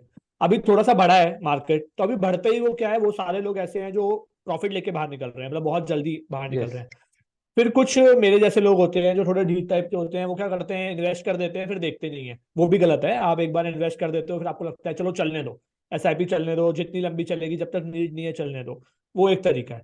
तो क्या आपके हिसाब से अगर मैं म्यूचुअल फंड में भी इन्वेस्ट कर रहा हूँ, किसी को अपने म्यूचुअल फंड्स को सेल करते रहना चाहिए, बदलते रहना चाहिए, इवैल्यूएट करते रहना चाहिए, या फिर आप ऐसा कर सकते हो कि भाई चलो एसआईपी लेके छोड़ दो, अब दिमाग लगाने की जरूरत नहीं है, 7-8 साल बाद देखेंगे कि क्या हो रहा है? किस तरीके से ऑपरेट करना चाहिए यूजुअली? देखो, सही बात यह है कि सबसे ज्यादा पैसा वो आदमी बनाता है जो इन्वेस्ट करके भूल जाता है। हम्म। हम्म। क्योंकि एक हम्म। ह्यूमन साइकोलॉजी है कि बार बार अगर आप देखोगे, आपके मन में उल्टे ख्याल आएंगे। जैसे आपने 10 लाख रुपए इन्वेस्ट किया, 10 की वैल्यू 12 हो गई या 15 हो गई एक साल में। पहला थॉट क्या आएगा माइंड में? बेचो, इतना प्रॉफिट लो। इतना बन गया, प्रॉफिट तो निकाल लो एक बार। बेच देते हैं, बाद हम्म। में गिरेगा वापस डाल देंगे। हम्म। हम्म। वही 10 का अगर 8 हो गया एक साल के बाद, तो माइंड में ये आएगा, बेच दो यार, अब तो भरोसा नहीं 10 का 5 ना हो जाए। हम्म। हम्म। लॉस ले हम्म। लेते हैं, 8 आ रहा है 8 ही ले लो। तो करेक्ट। दोनों साइड आदमी क्या सोचता है? मैं बेच देता हूँ। मैं एक क्लासिक एग्जांपल लेता हूँ, जैसे कि फॉर एग्जांपल विप्रो का नाम सुना होगा आपने। बिल्कुल। अगर विप्रो में 1985 में अगर आपने 10,000 रुपए डाले होते, right, which was a good amount at that point of time, hmm. और उसको रखे रहा होता 2015, चलो 30-32 साल के आसपास पकड़ लेते हैं, क्या वैल्यू होती जो आप एग्जिट कर लेते कि भाई इतना हो गया मेरा पैसा, अब तो मैं निकल जाता हूँ। कोई 10,000 डालेगा तो सोचेगा 50-60 हजार में ही बेच निकल जाता हूँ, बहुत हो गया, अगर उतना भी चला जाए तो। बट 30 साल हम्म। बोलता हूँ, चलो मैं 30 साल में किसी ने रख लिया, 30 साल बाद वैल्यू देखी, या चलो कोई भी वैल्यू होती। हम्म। हम्म। नॉर्मली लोग बोलते हैं यार 25-50 हजार, लाख, 2 लाख, कोई जनों ने 1-2 करोड़ भी बोला, उतना हो जाता हम निकल जाते। हम्म। लेकिन अगर आप नहीं निकले होते और रख के भूल गए होते, डिविडेंड और सब वैल्यू मिला के लगभग 400 करोड़ की वैल्यू होती 2015 में। बट प्रॉब्लम यह है कि हमारी सोच उतनी बड़ी नहीं। हम्म। जिसकी सोच हम्म। उतनी बड़ी है उसने पैसा बनाया। जो आदमी सोचता है कि 10,000 का 1 लाख हो गया, या सपोज जब आपका विप्रो 1 करोड़ हो गया और 1 करोड़ से वापस 90 लाख पे आया, आदमी बेच देता है। क्योंकि वो देखता है, and it's all in the mind, it's a notional loss, it's not a realised gain और लॉस, राइट। 1 करोड़ भी नोशनल था, 90 लाख भी नोशनल है, और 400 करोड़ भी नोशनल है। 400 करोड़ से हो सकता है 10% मार्केट गिरा, वो 360 करोड़ हो गया। तो आदमी बोलेगा मेरा 40 करोड़ का लॉस हो गया। बट उसको आप पॉजिटिवली देखो कि मेरा 1 करोड़ पे मैं बेचने वाला था, 1 करोड़ की जगह 360 करोड़ है। सो that is what patience will give you. They part one. दूसरा पार्ट आपका है कि क्या हमको बेचते रहना चाहिए। सो बेचते नहीं रहना चाहिए, you should regularly review your portfolio at least once a year. Rebalancing जो करनी है वो आप रेगुलरली करो, ओके। राइट। और रीबैलेंसिंग के अलावा अगर आपको लगता है कि there are different cycles, right. जैसे कोविड आया था, जो लमसम थे, लोगों ने फार्मा में पैसे डाले, अच्छे खासे पैसे बने, बिकॉज कोविड में सबको पता है कि फार्मा की सेल्स बढ़ने वाली। हम्म। आई थिंक हम्म। 6 महीने में 70-80% रिटर्न दिए थे फार्मा फंड्स ने, स्टॉक्स ने भी, फंड्स ने भी, सबने, राइट। या करेक्ट। कोविड आया तो correct. IT also shot up for 1-1.5 year, 2 years, right, because या। Everything was happening digitally, hmm. Hmm. Right. So correct. These are the cycles which you can ad hoc invest as well. या so मैं question आपसे ये पूछ रहा था कि बहुत बार क्या होता है कि दो क्वेश्चंस हैं इसमें मेरे वापस से, I think on your answer because interesting है काफी। तो एक ही होता है कि लोग ऐसा सोचते हैं, मैं अभी अपने दादाजी से बात कर रहा था, ही इज 82 नाउ, तो मैं उनसे ऐसे ही सवाल पूछ रहा था, तो वो मुझे बता रहे थे कि हमारे टाइम पे जब हम गोल्ड खरीदते थे, तो गोल्ड इतना सस्ता मिलता था, 100-100 रुपए में हमने गोल्ड खरीदा हुआ है और लेके रखा हुआ। और आज गोल्ड हम सबको पता है कि कहाँ है। मेरा गोल्ड पे भी क्वेश्चन है ऐसे आपसे, बट आज हम सबको पता है 60,000 रुपए पे गोल्ड चल रहे हैं 10 ग्राम। करेक्ट। सेम अगर आप सोच के देखें तो स्टॉक मार्केट में भी लोग बोलते हैं जिसने 90s में इन्वेस्ट कर लिया वो बहुत कमा के निकल गया, क्योंकि बहुत कम वैल्यूज थी हमारे मेजर फर्म्स की। बट आज अगर आप देखोगे तो इंडेक्स भी अपने ऑल टाइम हाई पे है, मतलब। तो लोगों को ये भी लगता है कि यार आज इन्वेस्ट कहाँ करें, क्या आज भी स्टॉक मार्केट में इन्वेस्ट करने में या गोल्ड में इन्वेस्ट करने में फायदा होने के चांसेस हैं? तो माइंडसेट की बात कर रहा हूं मैं, आई एम नॉट आस्किंग कि फायदा होगा या नहीं होगा। मैं मेजर क्वेश्चन इज की माइंडसेट कैसा होना चाहिए, क्योंकि हर एसेट ऐसा लग रहा है कि बहुत एप्रिशिएटेड है। आप कुछ भी लेने जाओ ऐसा लगता है यार बहुत बहुत महंगा हो गया आज के डेट में, तो ये। So how should one think about then investment? तो चलो मैं एक सिंपल क्वेश्चन पूछता हूँ। आप किसी भी एसेट में इन्वेस्ट करते हो, आप जैसे म्यूचुअल फंड में करते हो, आप किस लिए इन्वेस्ट करते हो, कि वो और बढ़े या घट जाए? बड़े इसीलिए। राइट, इसी ट्रस्ट पे इन्वेस्ट करते हो। तो ऑल टाइम हाई तो ब्रेक होंगे regularly. Just to give you perspective, 1980 में सेंसेक्स जब स्टार्ट हुआ था उस टाइम इंडेक्स वैल्यू थी 1979-80 में रफली 100 पॉइंट्स। तब गोल्ड हुआ करता था 1000 रुपए ग्राम रफली। आज गोल्ड है 61,000 रुपए ग्राम, सेंसेक्स है 65,000 रुपए। नो थियोरेटिकली वैल्यू वाइज बहुत आसपास दिख रहे हैं, करेक्ट। बट अगर मल्टीपल्स गिनोगे आप, तो सेंसेक्स 100 से 65,000 हो गया, which is 650 times. Hmm. Right, and correct. Gold is 60 times. Correct. Right, so see, gold is a very safe asset class, and it's not a bad hmm. investment, it's a good investment. All the types of investments are good, only you need to know कि मेरे को कहाँ कितना allocate करना है। मेरे लिए personally चार एसेट क्लासेस होती है। इक्विटी, जिसमें आ गया stock market, futures and options, derivatives, mutual funds, equity mutual funds etcetera. और प्राइवेट इक्विटी भी होता है, वेंचर कैपिटलिस्ट भी होता है, depending on your capability and risk appetite. Second हो गया आपका डेट और फिक्स्ड इनकम। उसमें आ गया आपका पीएफ, पीपीएफ या सुकन्या समृद्धि योजना, आरबीआई बॉन्ड्स, गवर्नमेंट बॉन्ड्स हो गए, किसान विकास पत्र, national saving scheme, national saving certificate sorry, senior citizen saving scheme जो फिक्स रिटर्न्स दे रही है। फिर आपके बहुत सारे टाइप के बॉन्ड्स, एनसीडीज, एमएलडीज, कॉर्पोरेट एफडीज आ गए। आपके लिक्विड म्यूचुअल फंड्स हैं, डेट म्यूचुअल फंड्स हैं, बहुत सारे अलग अलग टाइप के, वो इसमें आ गए। दीज आर और debt funds, right, they are expected to be safer. उसमें भी, डेट में भी then you have a high risk product like a venture debt, right, और unsecured debt. These are high risk products again. और जो आप P to P lending बोल रहे हो, it's a kind of debt. तो ये हो गया डेट वाला प्रोडक्ट। तीसरा हो गया कमोडिटीज, जिसमें कि gold is the most primary one. But then a lot of people think कि इन्वेस्टमेंट इन गोल्ड या हम हाई एंड वॉचेज या वो सब ले लेंगे, sorry diamond, high and watches, ये सब भी हमारे इन्वेस्टमेंट है। वो तीसरा कमोडिटी हो गया। उसमें gold is considered to be a very, gold and silver are considered to be safe long term assets.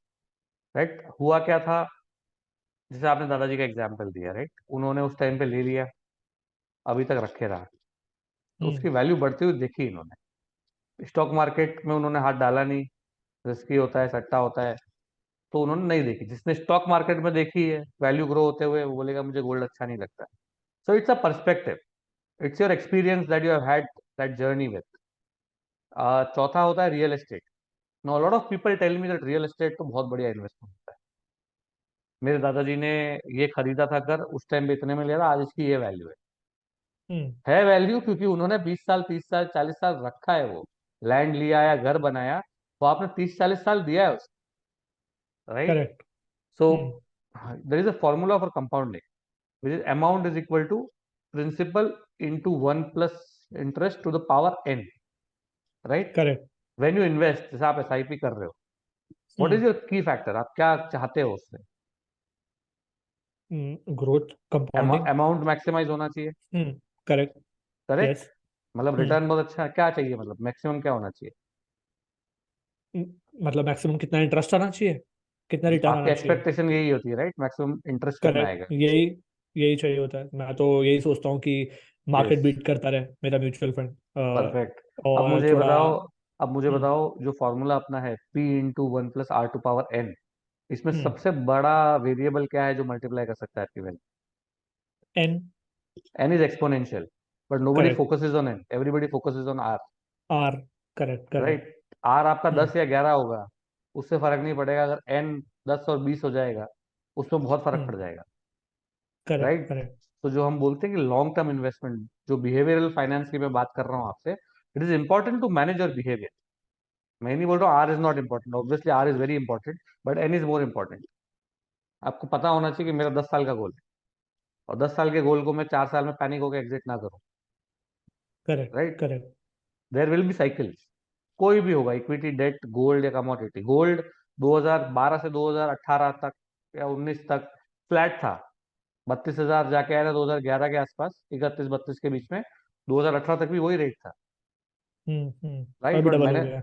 But मैंने किसी को भी नहीं देखा कि घर की ज्वेलरी बेच दूं, गोल्ड नहीं चल रहा है, सिक्के जो पड़े हैं वो बेच दूं। क्यों नहीं बेचते घर करेक्ट। वाले? आपने किसी को देखा मतलब बेचते हुए घर में अपने, कि यार गोल्ड ने तो 6 साल में कोई रिटर्न नहीं दिया, मैं तो बेच देता हूँ सारा गोल्ड, उसकी जगह एफडी में डाल देता हूँ, म्यूचुअल फंड ले लेता हूँ या प्रॉपर्टी ले लेता हूँ? नहीं नहीं देखा देखा किसी को मैंने। भी। ये हार्श हम्म रियलिटी है। ये ट्रेडिशनल हम्म माइंडसेट है कि सोना हमको नहीं बेचना है, या जमीन है, जमीन नहीं चल रही 4-5 साल से तो नहीं बेचेंगे, चल जाएगी हम्म चल जाएगी, कोई तकलीफ नहीं, पड़ी हुई है।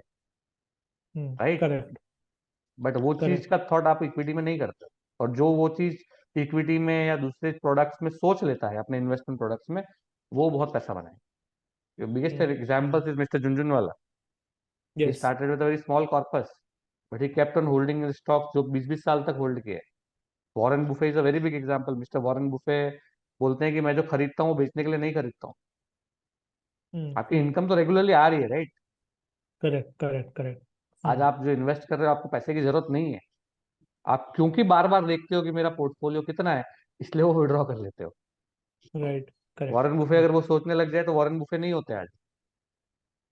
वो रेगुलरली इन्वेस्ट करते रहते हैं, बोलते हैं इसका डिविडेंड आएगा, मल्टीप्लाई होगी, जरूरत होगी, जब मुझे चर्न करना है, मुझे लग रहा है कि अब साइकिल नहीं चलेगा या इसका पूरा सेचुरेशन आ गया है, only then I will exit and enter somewhere else. Right. Whenever I have a better opportunity, of course I will look at that. Got but it. Your investment withdrawal should not happen for the reason that नहीं perform कर रहा है। नहीं perform कर रहा है तो पहले पता करो क्यों नहीं कर रहा है। पूरा मार्केट नहीं कर रहा तो ये भी नहीं करेगा। And when I say market, is not only the stock market. बीच में डेट फंड्स या liquid funds are not performing. वो टाइमिंग था ही नहीं उसमें डालने के लिए, बट लोगों ने बिना सोचे समझे ऑनलाइन डाल दिया कि इसमें तो रिटर्न आएगा ही आएगा। बट ऐसा होता नहीं है। गोल्ड है, गोल्ड नहीं परफॉर्म कर रहा था, there was a reason for that. तो वो आप अगर समझ लोगे कि क्या रीजन है, क्यों नहीं कर रहा है, उसको समझ के डिसीजन लोगे और अपने गोल्स को उसके साथ कंबाइन करोगे, मर्ज करके, you will be pretty happy, satisfied. पैसा तो बनेगा, it's a secondary thing, but इंसान को जिंदगी में खुश रहना ज्यादा इंपॉर्टेंट है, सेटिस्फाइड होना। सेटिस्फैक्शन नहीं मिलता आपको, अगर मैं 100 करोड़ भी दे दूंगा तो आप 1000 करोड़ के लिए ट्राई करो। तो वो बहुत इंपॉर्टेंट है कि आपकी नीड्स कितनी है। अगर उससे थोड़ा भी बेटर आप कर रहे हो, यू आर डूइंग ग्रेट। ठीक है, तो आई थिंक एक इसी के ऊपर क्वेश्चन है मेरा, जो आपने भी बोला कि गोल्स बहुत इंपॉर्टेंट है। तो आजकल because of lot of YouTube influencers एक ट्रेंड चला है अर्ली रिटायरमेंट का। बहुत लोग इस बारे में बात कर रहे हैं कि भाई अर्ली रिटायर करना है। वो यूट्यूब की वजह से भी है, वो इस वजह से भी है कि लोगों को शायद ऐसा समझ आ रहा है अब, जब जैसे जैसे हम डेवलपिंग की तरफ जा रहे हैं, अवेयरनेस हो रही है कि आपको पूरी जिंदगी काम करने की जरूरत नहीं है। आप जल्दी भी काम करो, लेकिन आप अपने मन का काम कर पाओ, स्टेज पे पहुंच सकते हो। तो बहुत लोग ये क्वेश्चन पूछते हैं, मैंने देखा है काफी ज्यादा लोग वीडियोस पे भी व्यू करते हैं। तो अगर किसी को अर्ली रिटायरमेंट के बारे में सोचना है, मान लीजिए वो शुरू ही कर रहा है, या मान लीजिए मेरी एज का है जिसको काम करते हुए 10 साल हो गया, और वो सोचता है कि चलो मैं 45 में 50 में रिटायर करना चाहता हूँ। तो सबसे पहले तो हाउ डू आई कैलकुलेट, कि मुझे पता है हर एक के लिए अलग अलग होगा, but how do I calculate कि मेरे लिए कितना पैसा मेरे पास आ जाए तो मैं ये सोच सकता हूँ कि अब मैं रिटायरमेंट ले सकता हूँ, लाइफ जी जा सकती है उस पैसे के बेसिस पे। पहला चीज ये है कि early retirement is not actual, जो रिटायरमेंट आप कॉन्सेप्ट बोल रहे हो, it's financial independence. The concept is fire, financial independence, retire early. Right. उस रिटायर का मतलब ये नहीं कि मैं कुछ ना करूं। रिटायरमेंट का मतलब या फाइनेंशियल इंडिपेंडेंस का मतलब ये है कि मुझे पैसे के लिए कुछ भी करना ना पड़े। Absolutely. Right. With me on that. और ये यस सबके लिए यस। एप्लीकेबल है। मतलब कोई भी इंसान जो वीडियो देख रहा है, मैं उसको ये बोलूंगा, आप ये मत सोचो कि फाइनेंशियल इंडिपेंडेंस रिटायरमेंट का मतलब है कि बस अब मुझे काम नहीं मिलेगा या करना ही नहीं है। ठीक है, आप कुछ बोर हो जाओगे यार, 45 की एज में रिटायर होगे क्या करोगे। आप 2 घंटा you will become a consultant और सब्जेक्ट मैटर एक्सपर्ट, बिकॉज 25 साल का एक्सपीरियंस होगा आपके पीछे। बट 6 महीना 8 महीने के बाद you will start doing something on your own. Right. But the intention is that is not for money. वो आप अपना पैशन फॉलो कर रहे हो, आपको घूमना पसंद है, आप घूम रहे हो, आपको आर्ट पसंद है, you will give up your job and focus on art only. That is financial independence. So that is first thing कि माइंड में ये चीज आपको क्लियर करनी पड़ेगी। सेकेंड इज, आज की तारीख में आपका क्या खर्चा है, वो आप इवेल्युएट करो। And if you are very early, you will have to incorporate कि अगर शादी हो जाए, बीवी बच्चे हो जाएंगे, रिस्पॉन्सिबिलिटीज हो जाएंगी, उसके बाद मेरा साल का कितना खर्चा है। Right. Say for example you are 25 today और 30 today, and you want to retire by the age of 45। तो यू कैलकुलेट कि अगर आज इन्फ्लेशन 7% है, you will have to assume numbers here. Right, कि रफली इतना है। अगर आज मेरा खर्चा सपोज लाख रुपए महीना है, तो या सपोज 12 लाख रुपए साल का है, where you also include your medical expenses, your ad hoc expenses etcetera. 45 की एज में अगर मैं इन्फ्लेशन एडजस्ट करूंगा तो कितना खर्चा होगा साल का। Now what again important part is, वो जो भी खर्चा होगा, सपोज आपका खर्चा फॉर एग्जांपल से 10 लाख रुपए है या 12 लाख रुपए है उस टाइम पे, after the age of 45, right, then you will have to assume that ये वाला जो पैसा है ये मुझे सिर्फ अपने इन्वेस्टमेंट के इंटरेस्ट से मिले। वो उस टाइम पे आप हाई रिस्क इन्वेस्टमेंट में नहीं डाल सकते पैसा। You will have to keep that money in a safer asset like an FD और अ सिमिलर प्रोडक्ट, राइट, जो आपको पोस्ट टैक्स 5 से 6% ही देगा। आज सीनियर सिटीजन सेविंग स्कीम का 8% रिटर्न है, बट 30% अगर आप स्लैब में हो तो टैक्स कट जाएगा, राइट। करेक्ट। वो कैलकुलेट करोगे तो रफली आपको 2 करोड़ रुपए लगता है। अगर 45 साल की, अगर आज ही 1 लाख का खर्चा है महीने का, तो साल का 12 लाख, मतलब रफली 15 साल के बाद you will have expenditure of 30 lakhs 35 lakhs, तो आपको 6 करोड़ रुपए लगेंगे, right.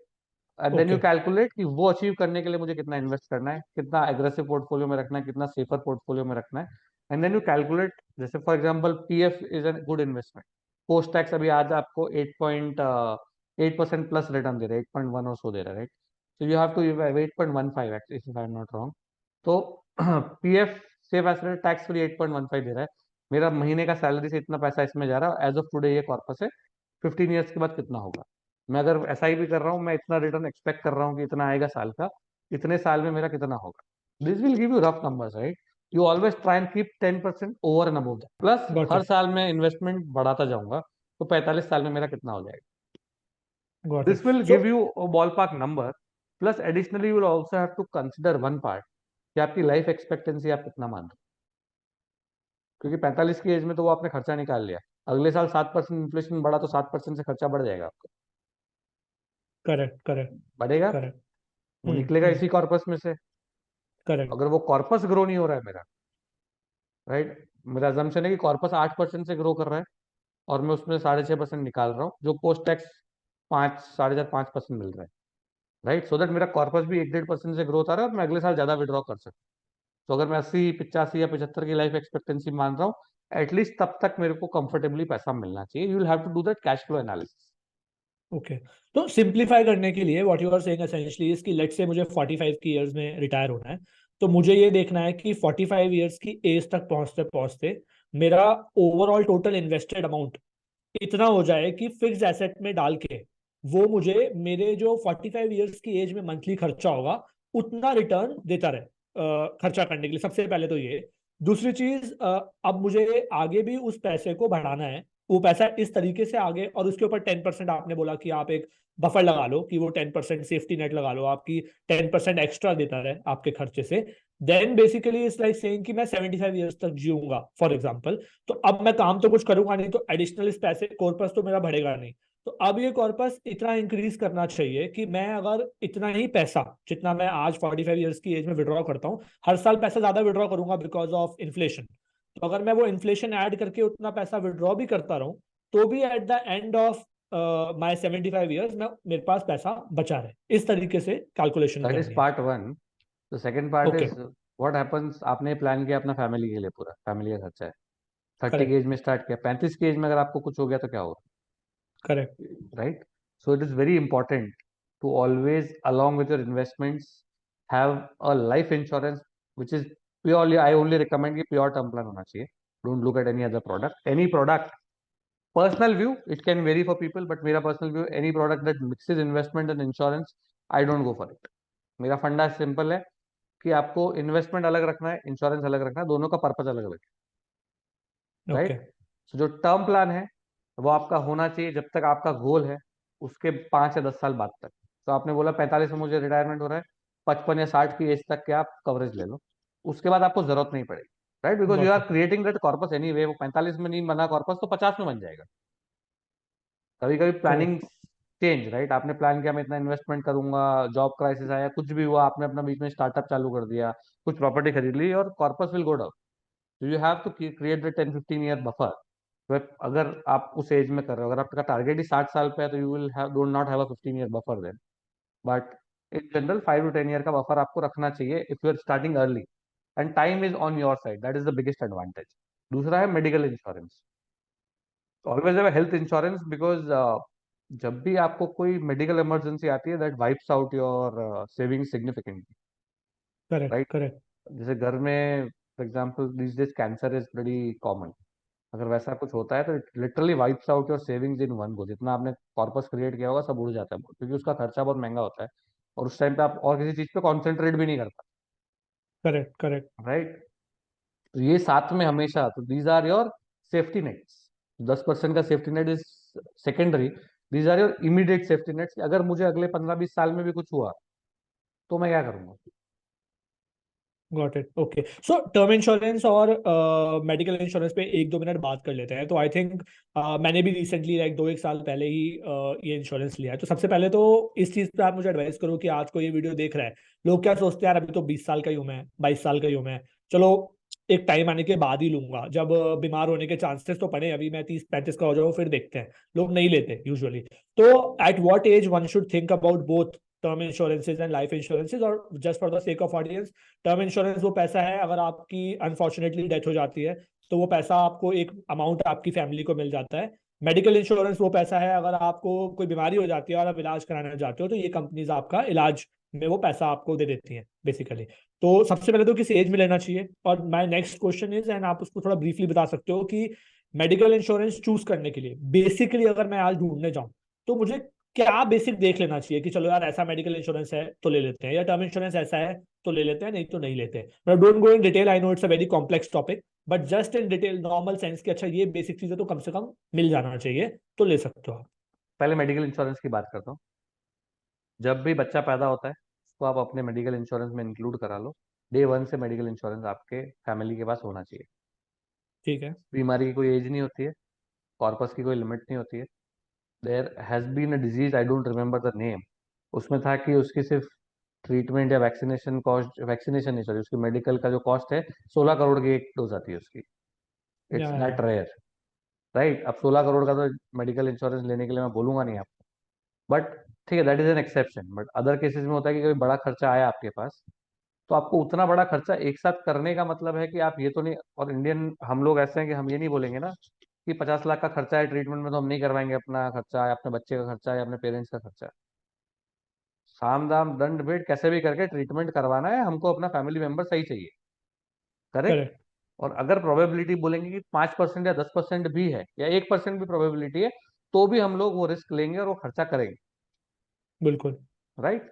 That is how we are, that is how we Indians are. Right. हम ऐसा नहीं बोलेंगे कि यार 50 लाख का खर्चा और प्रोबेबिलिटी कम है तो मैं खर्चा नहीं करूंगा अपने पेरेंट्स के लिए। अपने जितना बन पड़ेगा उतना हम लोग करेंगे, भले ही हम लोन लेंगे कुछ भी करेंगे। तो उससे अच्छा है कि इंश्योरेंस कवर लेके रखो, पहली चीज। राइट। मेरा पर्सनली है बेस 10 लाख पर सुपर टॉप वो 50 लाख, टोटल 60 लाख का कवर है मेरा फैमिली का। ठीक है। I think because being in Udaipur that is sufficient for now, but that insurance is valid across India. So okay. that's a got good it. enough insurance for me as of now. दूसरा ये है कि उसका कब से लेना चाहिए, मैंने आपको बता दिया। सेलेक्ट कैसे करना है, उसमें यह है कि आप देख लो आपके नियरेस्ट, क्योंकि मोस्टली जब भी आप जाओगे आसपास ही आप कवरेज के लिए जाओगे।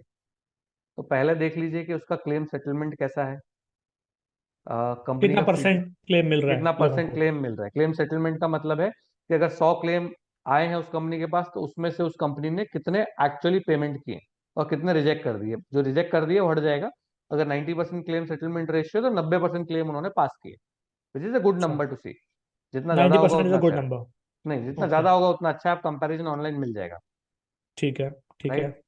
जैसे कोविड के टाइम सबके क्लेम सेटलमेंट कम हो गए थे क्योंकि बहुत सारे फर्जी क्लेम भी आए थे। तो it's always hmm. Comparative. Okay. Right. You look at the top 3 और 4। दूसरा इंपॉर्टेंट चीज है कि कौन कौन से हॉस्पिटल कैशलेस में कवर्ड है उसमें। राइट। हम्म। रीइंबर्समेंट आपको जनरली मिल जाएगा, but that's a very lengthy process. आप अगर मेडिकल इंश्योरेंस ले रहे हो और ऑनलाइन ही क्लियर हो जाए तो it's a much better option with for you. Right. You don't have to worry about it.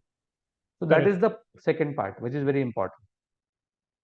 इसी में अगर हम थर्ड पार्ट की बात करें तो जो लाइफ इंश्योरेंस सॉरी मेडिकल में ये हो गया दूसरा पार्ट। तीसरा premium is also an important part. क्या क्या कवर कर रहा है, कितने टाइम में कवर कर रहा है, क्योंकि हर मेडिकल इंश्योरर की अलग अलग टाइप की बहुत सारी पॉलिसीज होती है। राइट। इसमें हम फैमिली कवर करेंगे, इसमें हम प्रेगनेंसी कवर नहीं करेंगे। वो सब चीजें आपको पहले से देखनी होगी कि मेरा क्या क्या कवरेज है और क्या क्या नहीं है। Okay. Got it. Got it. Right. तो वो भी इंपॉर्टेंट है। और उसके बाद आप डिसाइड करो कि यार प्रीमियम इतना है। एक का प्रीमियम है से 15,000 यंग एज में हस्बैंड वाइफ का, दूसरे का है 30,000। उस 30,000 में सिर्फ मेरा प्रेगनेंसी एक्स्ट्रा कवर हो रहा है, एंड यू आर ओनली 22, 23 या 24 and you are not planning a kid for 5 years, then does not make sense paying 15,000 extra for the next 5 years, क्योंकि वो जनरली कंपनी में भी कवर होता है आपका, right? Correct, correct. But it will make sense कि अगर एक का 15,000 है, दूसरे का 18,000 है, 18,000 वाले में सब चीज कवर हो रही है, 15 में बहुत चीजें क्या थोड़ी बहुत चीजें नहीं हो रही है, तो मैं 18 वाला लूंगा। The 3,000 rupees is like an expenditure on my family. मेरा करेक्ट। पर्सनल व्यू ये है, ईशान, कि आप मेडिकल इंश्योरेंस ले लो और भगवान करे आपको उसकी कभी जरूरत ना पड़े, correct, correct, right? Consider correct. It as an expense for your family. अब ये मत सोचो कि मैंने मेडिकल, बहुत लोग ये सोचते हैं यार 5 साल से ले रखा है, क्लेम तो कुछ आया नहीं, अब क्या करना कंटिन्यू करके, क्लेम हम्म, बता के नहीं आएगा, पर जिस हम्म। दिन आएगा उस दिन सब बराबर कर देगा, राइट? तो फॉर करेक्ट। एग्जाम्पल मेरा फैमिली का टोटल 50 लाख का insurance coverage falls around 24-25,000 at my age, right? मैं बोलता हूँ अगर मैंने 20 साल भी भरा तो मैं 10 लाख करेक्ट। रुपए भरूंगा, रफली, राइट? उसकी अगर आज की वैल्यू निकालोगे और कम हो जाएगी, क्योंकि मैं हर बार 25,000 रुपए के आसपास ही भर रहा हूँ। बट अगर उस 20 साल में मेरा एक भी क्लेम आ गया, 20-30 लाख का, 40 लाख का ना, वो मुझे खत्म नहीं कर देगा। आज 30 लाख रुपए का खर्चा हो गया तो it will literally wipe out my emergency fund and my saving significantly, right? Not all, yeah. Luckily, ठीक है, I been investing for a long time, but होता नहीं, 50 लाख का खर्चा आ गया हम्म, हम्म। तो या। एटलीस्ट वो एक पीस ऑफ माइंड है ना, उतना भी आ जाएगा, टेंशन नहीं है। करेक्ट, वो बहुत इंपॉर्टेंट करेक्ट। है। Now coming to term plan है, टर्म प्लान जनरली बोलते हैं 10x ऑफ योर सैलरी होना चाहिए, right? But it again depends on how much your salary is, what phase you are taking. At the age of 30, you already crossed 5-7 years of your life, 8 years of your career. You have a decent salary. यहाँ का 10x is good. But if you're 22, 23, 24, then you can go for a 20x of your salary. तो आपका premium बहुत कम होगा. The earlier you start in term plan, the premiums are much, much lower, right? So always keep that with you. Term plan का premium remains constant, right? Yes. Throughout the life. Medical insurance keeps changing every 5 years। Yes. बदलता रहता है वो। Different as okay. Brackets या फिर उनका जो actuaries होते हैं, they hmm. Identify the cost. अगर बहुत ज्यादा क्लेम आएंगे तो premium can go up within that 5 year also. Got it. Okay. ठीक है. So probably I think covered most of the things, but I have a last question to ask, which is on one category of users जो बहुत सारे लोग जो job कर रहे हैं उन सबको एक बहुत तगड़ी कंप्लेंट रहती है कि यार बहुत टैक्स देना पड़ता है, क्योंकि तो कंपनी काट लेती है टैक्स तो सारा का सारा।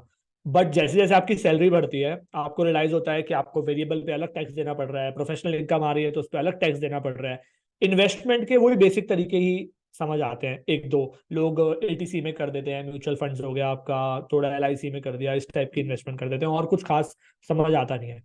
अगर नॉर्मली किसी को अपनी टैक्स सेविंग मैक्सिमाइज करनी है कि यार मैं तो बस कैसे भी करके अपना टैक्स बचाना चाहता हूँ और अच्छा कमा रहा है आज की डेट में, आप वो मान लो, तो what is the right way to think about it and go about it? और क्या कोई सजेशंस और recommendations? I know it's a complex question, but normally how should one think about कि यार चलो यहाँ यहाँ तो करना ही चाहिए so that you have covered maximum of your tax. देखो, पहली चीज, 2 पॉइंट बोलता हूँ मैं इस पे। पहला, मेरा क्या व्यू होता है? मेरा व्यू है कि अगर मुझे आज 100 करोड़ टैक्स देना पड़े, I am very happy to pay it, क्योंकि 100 करोड़ टैक्स पे करने का मतलब मैं 300 करोड़ कमाऊंगा, 200 करोड़ मेरे पास बचेगा, ठीक है? सिर्फ focus, first focus should not be कि मैं टैक्स कितना कम पे करूं, आपका ये होना चाहिए कि मेरे पास कितना ज्यादा बचे। आप अगर 20 लाख रुपए कमाते हो और 20 लाख में से आफ्टर टैक्स आपके पास सपोज 15 लाख रुपए बचता है, आप ये मत सोचो कि 15 लाख को मैं 16 कैसे करूं। योर थॉट शुड बी कि 15 को मैं 30 कैसे करूं, या जो मेरी 20 लाख की सैलरी है उसको मैं 40-45 तक कैसे लेके जाऊं। A lot of people spend a lot of time just to think about कि मैं 25-50 हजार या 15 हजार रुपए कैसे बचा लूं, क्या जुगाड़ लगाऊं, जैक लगाऊं। और अगर कुछ उल्टा सीधा तरीका यूज करते हैं बीच में, आई think I made a video also, lot of people got income tax notices for fraud donations, hmm, right? Hmm, hmm. Now आपने कर भी दिया और आपका पीस ऑफ माइंड भी नहीं है, और आप कोर्ट कचहरी के चक्कर काट रहे हो उस छोटे से अमाउंट के लिए, करेक्ट, राइट? करेक्ट। वो नहीं करना चाहिए। No, coming to point two, कि ऑफ कोर्स जहाँ पे लीगल तरीके से ऑप्शन है वहां से बचाना चाहिए। But what I have seen is in the last couple of year, अगर आप न्यू टैक्स रेजिम देखोगे, old and new tax regime income tax filing के लिए गवर्नमेंट ने निकाली है, government is focusing on new tax regime a lot, इस साल से उन्होंने लिमिट 7 लाख कर दी है। सो मैंने अपने क्लाइंट्स के लिए एक कैलकुलेटर भी बनाया था कि ओल्ड अच्छा है आपके लिए, new, depending on the deductions that you get. तो होम लोन डिडक्शंस होते हैं, इंटरेस्ट का वो मिल जाता है, एटीसी होता है, देन एटीडी। तो मैं कुछ पॉइंट्स बता देता हूँ आपको कि अगर आप ओल्ड टैक्स रेजिम में जा रहे हो, 1.5 लाख की छूट आपको एटीसी में मिलती है, 50,000 उसके ऊपर और एनपीएस में एटीसीसीडी 1 के अंडर मिलती है, which you can take. But ये ध्यान रखना कि एनपीएस का पैसा 60 की एज तक लॉक रहेगा। तो अगर आपको करेक्ट। रिटायरमेंट किटी बनानी है 60 की एज वाली, उसके लिए ठीक है, पेंशन में कन्वर्ट हो जाएगा। उसके अलावा मतलब ये मान के चलो कि वो आप बीच में नहीं निकाल पाओ। इट्स गुड वे ऑल्सो कि आपका लॉन्ग टर्म इन्वेस्टमेंट होगा, बट कभी निकलेगा नहीं बीच में, अनलेस कुछ पोर्शन आप बहुत रेयर केस में निकाल सकते हो, उसकी बहुत सारी कंडीशंस है। Third is your ATD. उसमें 25,000 रुपए तक आप अपना और फैमिली का टैक्स उस पे मेडिक्लेम लेके टैक्स छूट ले सकते हो। उसी मेडिक्लेम में। मेडिक्लेम, हम्म। उसमें अगर पेरेंट्स का लेते हो और पेरेंट्स में से एक भी 60 के ऊपर है, तो आपको 25,000 for self spouse and kids मिलता है, 50,000 पेरेंट्स के लिए मिलता है। Okay. Otherwise it is 25 plus 25, right? तो if your parents are not working, they are retired, और उनका टैक्स स्लैब ज्यादा नहीं है, तो it's better that you take a mediclaim for them, you be the proposer, they will be the insured people and you will get the tax benefit, okay, got it. Right? Then there is eighty G, which is your donation, right? Hmm. इसमें ये होता है कि political party है या प्रधानमंत्री fund है, PM relief fund, उसमें अगर आप डोनेट करते हो, उन सब में आपको 100% रिबेट मिलता है। But okay. Of course that is a that rebate is that you gone are money. Donate. हाँ, मतलब that's not a tax, theoretically tax saving, but आप किसी के लिए डोनेट करते हो। तो अगर आप डोनेट करते हो इन जनरल, हर साल करेक्ट। के मुझे थोड़ा पैसा अपनी सैलरी का I want to give it back to the society करना है, do it there, so that at least बाकी पैसे पे टैक्स बचेगा, राइट? उसमें ट्रस्ट गॉट को इट। देते हो, मंदिरों में देते हो आप, तो do it in a legal way, right? आप बहुत जने कैश चढ़ाते हैं, उसकी जगह हम्म। आप चेक से या वो पैसा दो ना, ऑनलाइन ट्रांसफर कर लो, आपको उसमें 50% टैक्स की छूट मिलती है ट्रस्ट पे, बहुत सारे जो करेक्ट। रजिस्टर्ड ट्रस्ट हैं उस पे, राइट? Got it. देर या। Is section 80 TTA, which is anyway 10,000 rupees का सेविंग्स अकाउंट का सेविंग इंटरेस्ट की छूट मिलती है। इन सब के अलावा कुछ और भी है, जैसे अपना बच्चे की स्कूल फीस पे करने के लिए तो ठीक है, बट वो तो 80C के अंडर ही आता है। बट अगर उसने एजुकेशन लोन लिया है और उसका इंटरेस्ट रिपेमेंट हो रहा है, इवन अगर आपने एजुकेशन लोन लिया, कुछ पढ़ाई के लिए ले रहे हो आप, उस पर आपको छूट मिलती है। आई थिंक सेक्शन 80E होता है, मैं सीए नहीं हूँ, मुझे सेक्शन के नाम एग्जैक्टली याद नहीं होंगे, but I think it's section E. And then there are a few other section, जैसे एनपीएस में अगर आपका एम्प्लॉय, आपने सैलरी का ही अगर आपका एम्प्लॉयर अवाउड अलाउ करता है, and if you are the employ, तो आप 10% ऑफ योर सैलरी एनपीएस में डायरेक्टली कंट्रीब्यूट कर सकते हो, तो वो पूरा टैक्स में छूट मिल जाएगी। Okay, got it. बट यही एनपीएस वही है जो आपको 60 साल में यस, जाके ही इसका कंडीशन पैसा वही है, मिलेगा, इट्स लाइक कि योर लेट पीएफ, राइट? मिलेगा। जैसे पीएफ है, आप जब तक जॉब कर रहे हो आप पीएफ विड्रॉ नहीं कर सकते। पीएफ का रूल ये है कि जब तक आप जॉब कर रहे हो, हाँ, जब आपने जॉब छोड़ा उसके 2 महीने बाद you can apply for a withdrawal, अगर आप कहीं और ज्वाइन नहीं कर रहे हो तो, या करेक्ट, फिर आप करेक्ट। फॉरेन शिफ्ट हो रहे हो, एनआरआई बन रहे हो, तो आप अप्लाई कर सकते हो कि आई लेफ्ट माई जॉब, ऐसा करके। But then again the whole point gets defeated, right? कि आपका पर्पस तो ये है कि मैं कंटिन्यू कर रहा हूँ जॉब और मुझे पैसे की जरूरत है। So always create different buckets. जो इन्वेस्टिंग की भी आप बात कर रहे थे ना, कि टैक्स आप बचा रहे हो वो एक पार्ट है, और इन्वेस्टिंग सेकंड पार्ट। इन्वेस्टिंग में क्रिएट बकेट्स, ये पैसा मेरा निकल नहीं सकता, ये मेरा रिटायरमेंट किटी का पार्ट है, क्योंकि तभी निकलेगा, उसके पहले निकलेगा ही नहीं। ये वाला पैसा मेरा इतना टाइम लॉक इन है, ये मेरा इमरजेंसी फंड है, और ये मेरे गोल्स के लिए, even though it's liquid, but मैं इसको छेड़ूंगा नहीं, got it, got right? It. और बाकी टैक्स में ये है कि जब आप टैक्स बचाने की सोच रहे हो, जो लीगल तरीके हैं ऑब्वियसली बचाओ, but if you are a businessman, एक प्रिजम्पटिव टैक्सेशन का ऑप्शन होता है या कंपोजिशन स्कीम होती है, you can opt for that, you can choose what suits you. If you are a salaried person, there are limited ways. मैं ये नहीं बोलूंगा कि आप पैसा बचाने के लिए लोन ले लो, घूम फिर के बात वही हो जाती है कि आप इधर बचा रहे हो, उधर सरकार को दे रहे हो, सॉरी बैंक को दे रहे हो पैसा। तो इट डिपेंड्स कि as per your requirement, as per your cash flow and your requirement, as your goals, आपको स्ट्रक्चर करना पड़ेगा उसको, और जहां जहां बच सकता है वहां बचा लो। बट फोकस उस चीज पे मत करो, फोकस आप करो how to increase your salary, how to multiply it from there. Okay, ठीक है। सो आई थिंक मेरा लास्ट क्वेश्चन भी वही था, probably you said also something about it. तो just a closing remark, I think आपने बहुत सारी चीजें बताई। आई होप कि lot of learnings would come from the video, but अगर कोई लास्ट क्लोजिंग नोट, कोई एडवाइस अगर आप देना चाहते हो for someone young listening to this conversation, कि कैसे वो सोचे, कैसे वो इन्वेस्टमेंट जर्नी स्टार्ट करे, या नॉर्मल मतलब इन द सेंस कि माइंडसेट कैसा बना के रखे, तो any closing remarks if you have? So, thank you, Ishan, for this wonderful show and helping me put my point across. So, कोई भी यंग बंदा है, यंग से मैं बोल रहा हूँ कि even age is just a number, दिल से जवान होना या चाहिए, जिसको फ्यूचर प्लान करना है, तो मैं बोलूंगा start early. And when I से स्टार्ट अर्ली, जितना जल्दी कर सकते हो कर लो। अगर आज 45 के हो गए और नहीं किया तो आज चालू कर लो। ये मत सोचो कि मैंने 25 में स्टार्ट नहीं किया तो अब क्यों करूं, अब क्या ही होगा। There is always, there is no right time. जैसा Ishan, I tell you, there is no right time to start investing. The right time is now to decide where और which assets do you want to invest in. It does not necessarily need to be mutual fund में डालना है, stocks में डालना है, gold में नहीं डालना है, कहीं भी डालो। डालोगे पैसा आपके अकाउंट में नहीं रहेगा तो खर्च नहीं होगा, वो इन्वेस्ट हो गया। Right, correct. एंड ये एक बहुत कॉमन चीज है। I will take 1 minute more on this point, कि अगर पैसा अकाउंट में दिखता है वो खर्च होता है। अगर किसी आदमी के अकाउंट में नॉर्मली 2 लाख रुपए रहते हैं और उसका 3 लाख या 4 लाख का बोनस आ गया सपोज, वो क्या सोचेगा, 2 लाख का 6 लाख हो गया है। तो खर्चा हम करते ट्रिप हैं। ट्रिप ट्रिप पे तो पिछले महीने जाके आए हैं, लेकिन यार क्योंकि 6 लाख पड़े हैं, let me spend 2 lakhs on another trip so that I still have 4 lakhs in my account. तो द पॉइंट इज नॉट कि 4 लाख बचेगा, द पॉइंट इज 2 लाख का जरूरत नहीं था, वो जबरदस्ती आपने खर्चा किया। अगर वो प्लान्ड है या आपको जरूरत है, आप करो।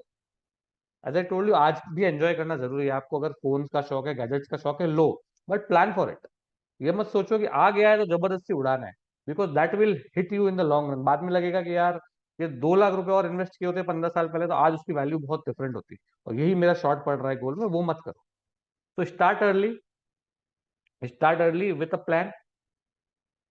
Plan should include your goals and your cash flow analysis, and be patient and stay invested in all the turbulent times. If your product is right, if your portfolio is good. So हाँ। बस यही है, and साथ में हमेशा safety net which is your insurance, life, term plan, medical insurance लेके चल सकते हो। और ईशान ने मुझे क्वेश्चन पूछा था कि कितना इन्वेस्टमेंट डिस्ट्रीब्यूटर्स लेते हैं, क्या करते हैं।